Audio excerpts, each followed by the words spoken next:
கடவுள் பக்தியும் நோய் நீங்களும். இந்த கடவுள் பக்தி என்பது உருவாக்கப்பட்டது, நம்மால் மனிதர்களால் உருவாக்கப்பட்டது. இது பல பிரிவுகளை கொண்டது.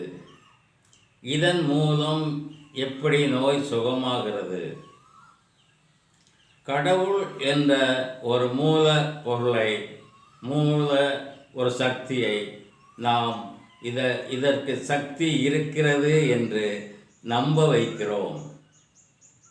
எல்லா மதத்திலும் பொதுவாக அந்த நம்பிக்கை இருக்கிறது. ஒவ்வொரு கடவுளுக்கும் ஒவ்வொரு அந்த கடவுள் வந்த முறை இதுகளெல்லாம் நம்மால் உருவாக்கப்பட்டது. ஆரம்ப காலத்தில் மனிதன் கடவுளை கும்பிடவில்லை.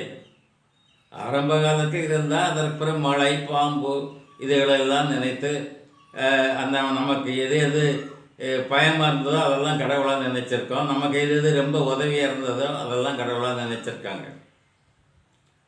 பிறகு பிற்காலத்தில் உருவாக்கப்பட்டது. அது நல்லது.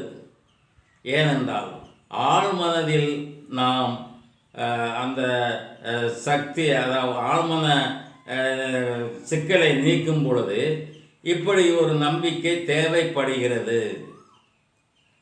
ஆக இந்த நம்பிக்கையின் அடிப்படையில் தான் அந்த ஆழ்மனதில் உள்ள அந்த பதிவுகள் வெளியேற்றப்படுகின்றன. வெளியேற்றப்பட்டவுடன் அந்த சோரா பாய்சன் உடம்பிலே குறைகிறது அல்லது இல்லாமல் போகிறது. சோரா பாய்சன் இல்லாமல் போனால் நோய் உள்ளே வராது, இருந்த நோயும் போய்விடும். இதுதான் கருத்து. ஆக இந்த கடவுள் வழிபாட்டால் நாம் எப்படி சுகமாகிறோம்? நாம் ஆழ்மனதில் சில பதிவுகளை போட்டு விடுகிறோம். அது அப்படியே உள்ளே இருந்து அழுத்தத்தை கொடுத்து வருகிறது. இந்த அழுத்தத்தில் இருந்து நாம் விடுதலை பெற வேண்டுமானால் ஒரு மையப்புள்ளி வேண்டும். ஒரு வட்டம் போடுறோம்னா ஒரு மையப்பத்தில் ஒரு புள்ளி இருக்குது. அந்த புள்ளி நமக்கு தெரியாது. ஆனால் மையப்புள்ளி இருந்தால்தான் வட்டம் போட முடியும். இப்படி மையப்புள்ளியாக கடவுள் சக்தி வேலை செய்கிறது. இந்த கடவுளுக்கு சக்தி அப்படிங்கிறத யார் சொல்லுகிறார்? இந்த மனிதன் தான் சொல்லுகிறார். ஒரு கதைகளை, அதாவது கதைகளில் உண்மை நிகழ்ச்சிகளும் இருக்கலாம். அதை ஏதாவது ஒன்று நாம் சாதாரண ஒரு ரோஜா பூவை வைத்து கொண்டே அந்த ஆழ்மன சக்தியை வெளியே கொண்டு வந்து விடலாம். ஆனால் கடவுள் என்று வரும் பொழுது அது அதிகமான நம்பிக்கையை ஏற்படுத்துகிறது.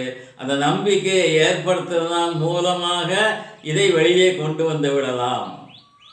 இதற்குத்தான் இந்த ஆட்டம் பாட்டம். ஒவ்வொரு மதத்திலும் ஒவ்வொரு பிரச்சனை இருக்கும். சில மதத்தில் கைதட்டி ஆர்ப்பாட்டம் பண்ணுவாங்க, சில மதங்களில் மேளத்தை தட்டி ஆர்ப்பாட்டம் பண்ணுவாங்க, சில மதங்களில் ஆட்டம் பாட்டம், இந்த மாதிரி பல விஷயங்கள் இருக்குது. ஏனென்றால் அந்த மேல் மனசினுடைய நிலைகளை கடந்து தான் ஆழ் மனசுக்கு போகணும். அப்போ மேல் மனசுடைய அந்த நிலைகளை கடக்க வேண்டுமானால் சில வெளி ஆடம்பரங்கள் தேவைப்படுகிறது. சில அந்த உடல் அழுத்தமோ மேல் மனதை அந்த எண்ணங்களை ஒரு கவர்வதற்காக, மனசை ஒருநிலைப்படுத்துவதற்காக சில வேண்டியது இருக்கிறது.